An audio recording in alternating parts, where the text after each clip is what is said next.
What would you do if you walked outside one morning and found that your car was missing, only to see your neighbor joyriding in it, waving like they just won the lottery? That's exactly how my day started, except it wasn't my car. It was my boat. I knew something was wrong the moment I saw Frank, the dock worker, sprinting toward me, waving his arms like he was guiding an emergency landing.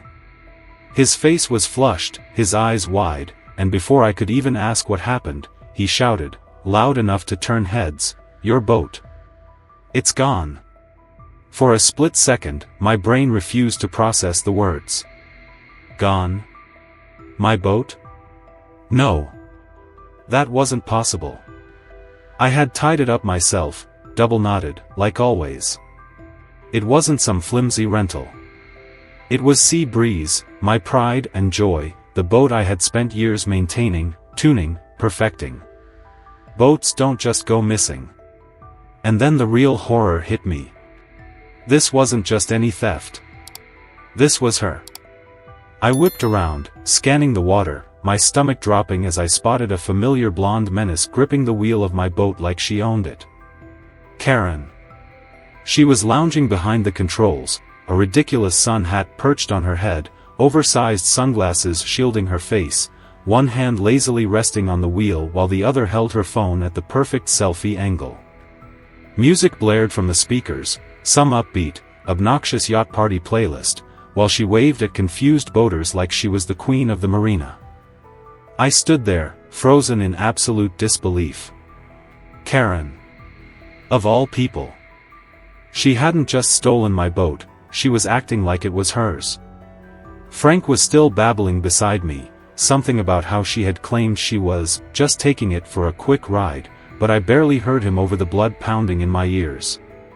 Quick ride? That's how you described borrowing a friend's bike. Not commandeering a 24-foot cruiser. A voice behind me interrupted my spiral. What's going on? I turned to see Tyler, my best friend, approaching with his usual half-amused, half-skeptical expression, mid-sip from his iced coffee.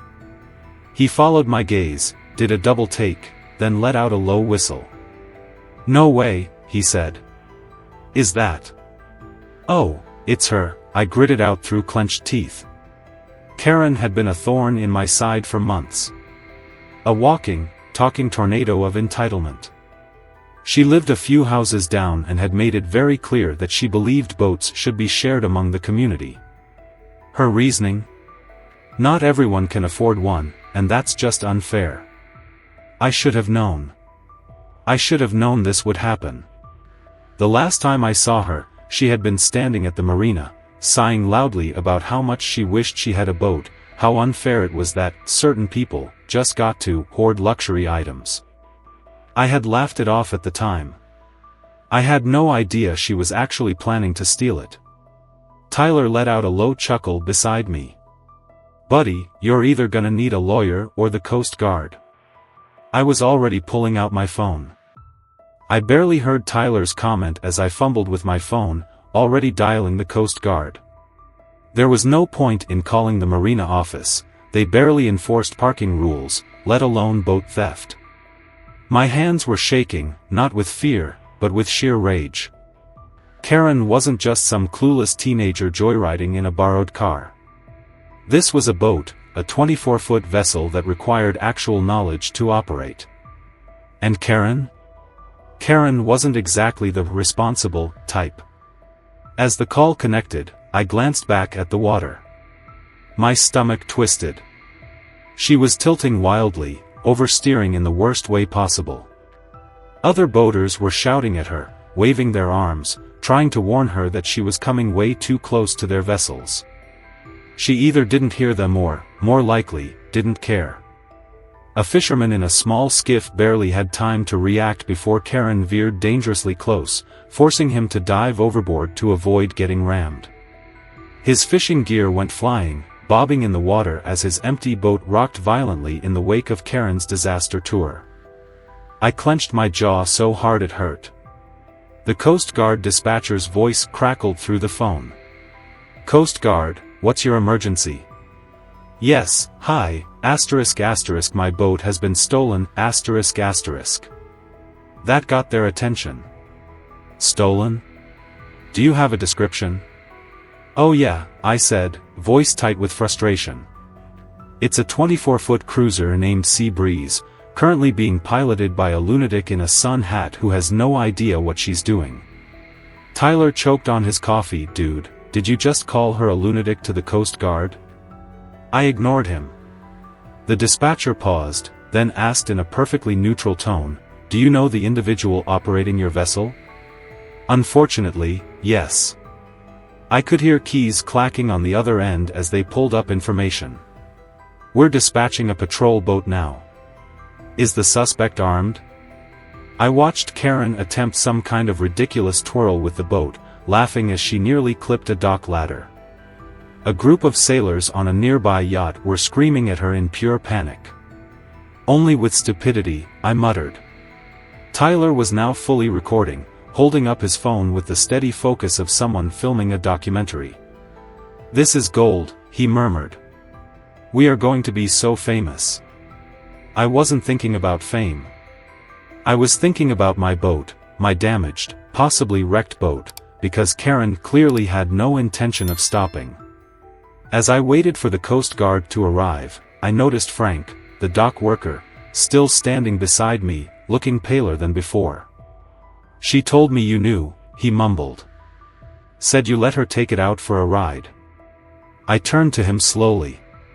She told you what? She said it was fine, Frank said, looking more and more nervous as realization dawned.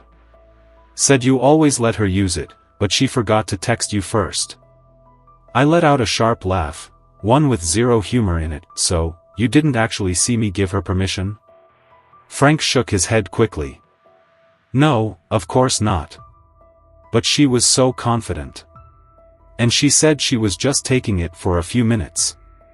I dragged a hand down my face, seething. Karen had done more than just steal my boat. She had lied to make herself look legitimate. Lied so convincingly that even the dock worker responsible for monitoring the marina hadn't questioned it. Tyler whistled low. Oh man, she tried to set Frank up. I gritted my teeth. I shouldn't have been surprised. Karen didn't just feel entitled to things, ***, she manipulated people into letting her have them, ***. Movement in the distance caught my eye. I turned toward the open water, heart pounding as I spotted a gray and white patrol boat cutting through the waves. The Coast Guard had arrived. Karen, still blissfully unaware, was too busy posing for another selfie, tilting her head just right to catch the sunset in the background.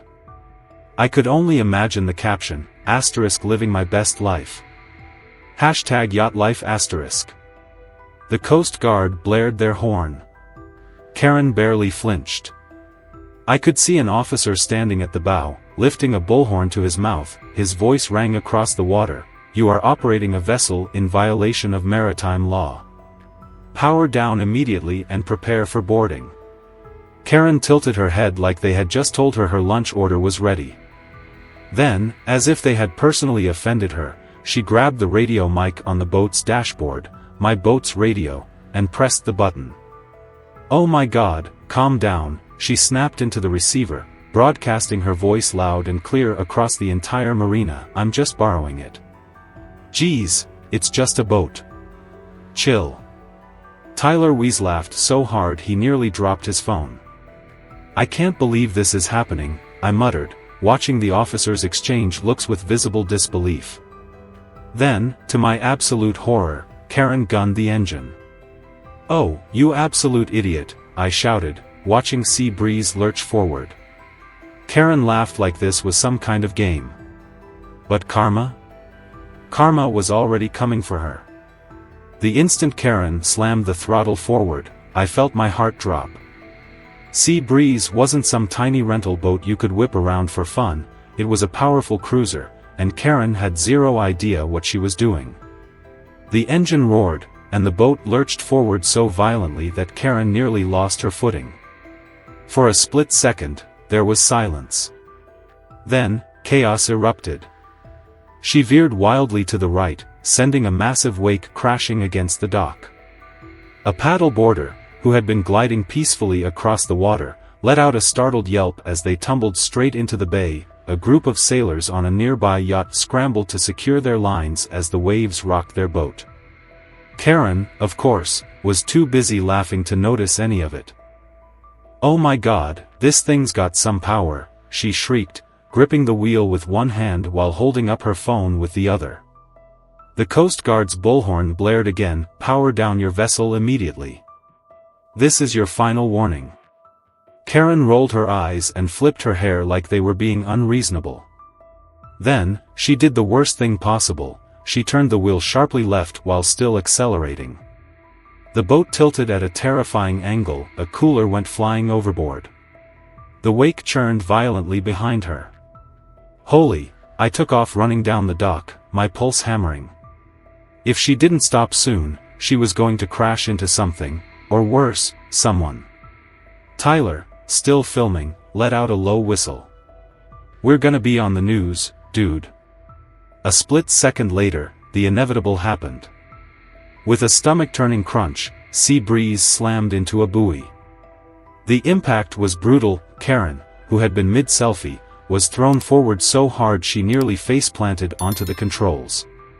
The boat shuddered violently, bouncing off the buoy before listing to the side. A few loose items, cups, sunglasses, a tote bag, *** went flying into the water, ***. The marina went dead silent for one glorious moment. It seemed like Karen had finally realized she had messed up. Then, she slowly straightened, shaking her head like it was somehow the buoy's fault. "Oh my God," she groaned, still holding her phone. "Did you see that? That thing came out of nowhere." I stared at her, stunned. You mean the buoy?" She ignored me, brushing herself off, barely acknowledging the damage she had just done to my boat. Before I could scream in frustration, the Coast Guard was already moving in. The patrol boat cut through the water, and within seconds, officers were boarding Sea Breeze, ***. Karen's smug expression faltered. Excuse me?" ***, step away from the controls, now, ***, one of the officers barked, cutting the engine. Another officer grabbed Karen by the arm as she instantly started flailing. "What are you doing?" "I was going to bring it back." The officer didn't even blink. "Ma'am, you are being detained for the unauthorized use of a marine vessel, reckless endangerment, and failure to comply with maritime law." Karen's jaw dropped. "Reckless? Oh, come on. I was perfectly in control. You hit a buoy." "That was," she gestured vaguely. "That was just a minor accident." A sailor from one of the nearby boats shouted over, "You almost sank me, lady." Karen huffed, turning to the officers, "Okay, this is ridiculous, you don't arrest people for borrowing things. That's insane." One of the officers gave her a long, unimpressed look. "Ma'am, this is not borrowing." "Oh my God," Karen groaned, throwing her hands up, "you're all acting like I stole a car." The officer didn't even blink. "Ma'am, in the eyes of maritime law, this is worse." For the first time since this disaster started, Karen actually looked nervous. She twisted around, scanning the marina, and that's when her eyes landed on me. "You," she snapped, pointing a finger at me like I was the one in handcuffs, "you're not really going to press charges, are you? You wouldn't do that."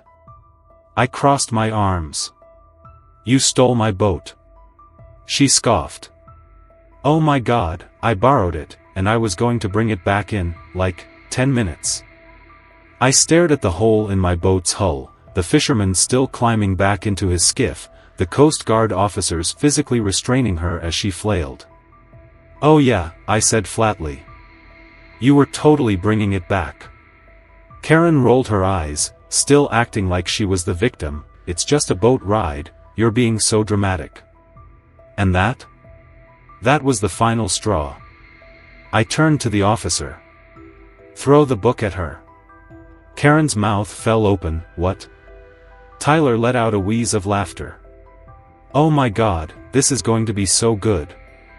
The officers tightened their grip on Karen as she erupted into full-blown meltdown mode, flailing and screeching about how unfair this was. Her sun hat flew off into the water, her perfectly styled hair now a wind-blown disaster. But for the first time all day, I finally exhaled. The nightmare was over. Or so I thought.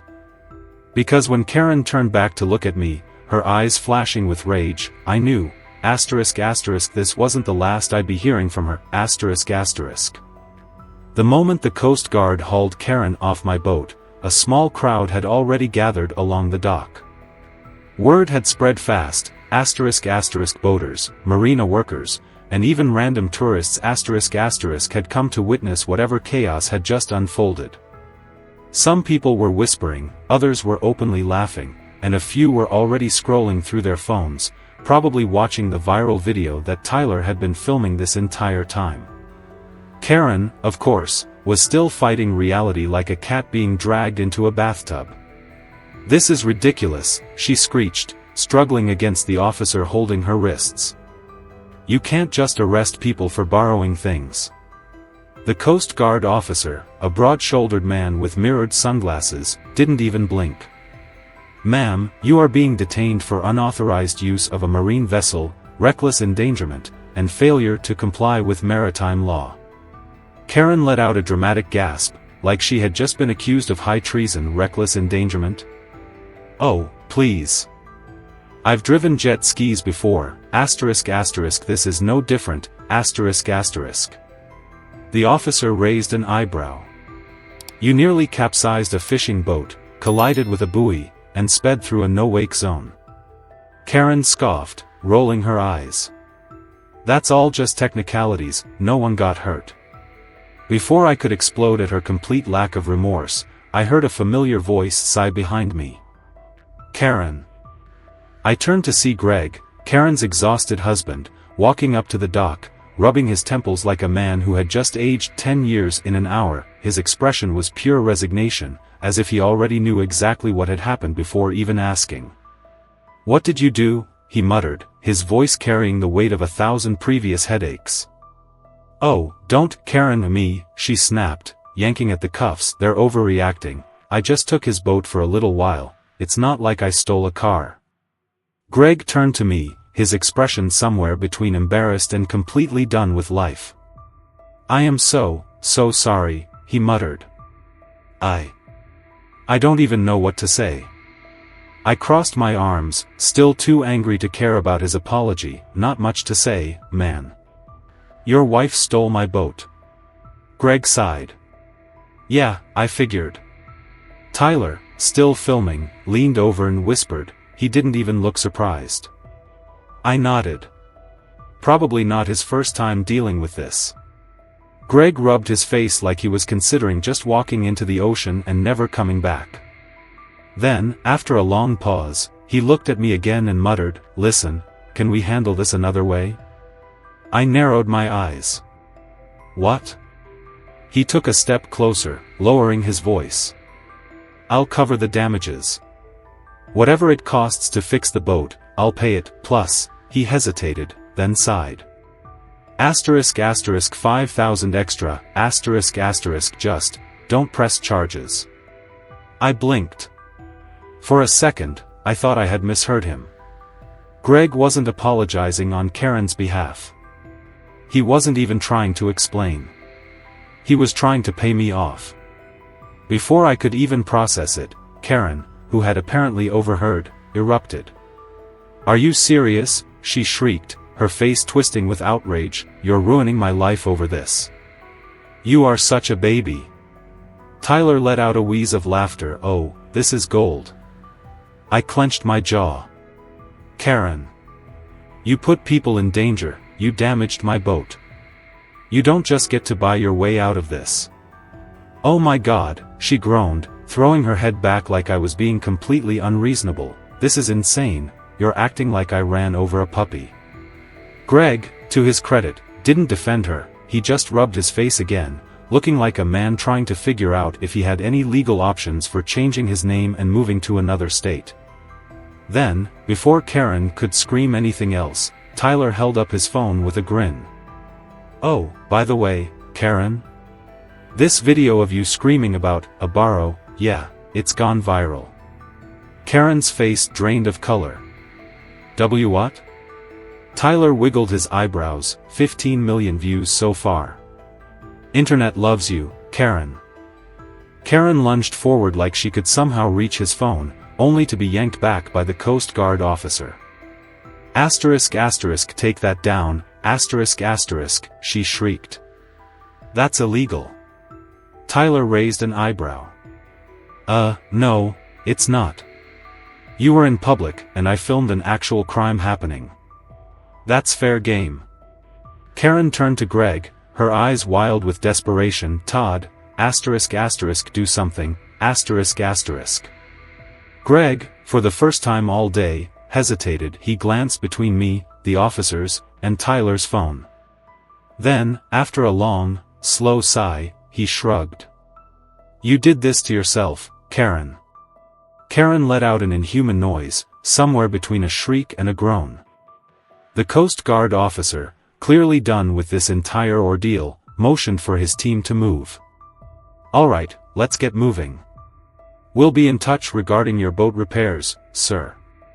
I nodded, watching as they pulled away from the dock with Karen still muttering to herself about the injustice of it all. As soon as they were out of earshot, Tyler let out a breath and burst out laughing. "Oh my God," he wheezed. "That was art." Greg, still standing there, ran a hand through his graying hair and muttered, "I need a drink." Tyler clapped him on the back. "Man, you deserve one." I couldn't argue with that.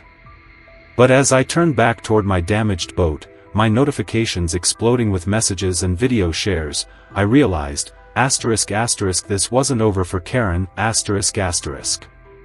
Not by a long shot. A week later, I was back at the marina, sipping my coffee and watching the morning waves when I spotted her. Karen. She was dressed in an oversized hoodie, massive sunglasses, and a baseball cap pulled so low it nearly covered her nose, as if that would somehow disguise the fact that she had become one of the most infamous faces on the internet. It didn't work. People still recognized her. They whispered. Some openly snickered. Others held up their phones, pretending to text while clearly recording. Karen gritted her teeth and clutched the handle of a grimy bucket, her other hand gripping a mop. Her court-ordered community service had officially begun. I watched as she trudged toward the dockside restrooms, where a marina supervisor, who looked way too happy about his job today, gestured toward the filthy floors she was about to spend hours scrubbing. For the first time ever, Karen looked truly miserable. When she finally spotted me sitting on a nearby bench, her expression shifted from humiliation to pure rage in record time. "This is your fault," she hissed, marching over, her cleaning supplies rattling with every step. I raised an eyebrow. "My fault? You stole my boat, Karen." She scoffed, rolling her eyes so hard I thought she might sprain something. "Oh my God, I wouldn't even be here if it weren't for that stupid video." Tyler, sitting beside me, smirked over his coffee. "Oh, so you saw it?" Karen clenched her jaw. "People at the grocery store point at me." Tyler nodded, looking far too pleased. "Yeah, makes sense. It's got what, 15 million views now?" Karen groaned like a dying animal and muttered, "I hate the internet." I leaned back, savoring the moment. "Maybe next time, don't steal a boat, Karen." She glared at me, then frantically looked around, as if hoping someone, anyone, would come to her defense. No one did. In fact, most people were actively avoiding eye contact, pretending they weren't enjoying this as much as they were. With a frustrated huff, Karen spun on her heel and stomped off toward the dockside bathrooms, where her fate, armed with a mop and a bucket of questionable water, awaited her. Tyler shook his head, watching her go. "You think she learned anything?" I smirked. "Not a chance." He grinned. "Still, best day ever." As I sat there, watching Karen begrudgingly start scrubbing floors, I realized something. My boat would get repaired. Karen was finally facing consequences. And thanks to the internet, she had become a permanent cautionary tale for entitled boat thieves everywhere. The only question left now was, how long before she tries something even dumber? What's the most outrageous thing an entitled neighbor has ever tried to pull on you? Share your stories below. I need to know if Karen has competition.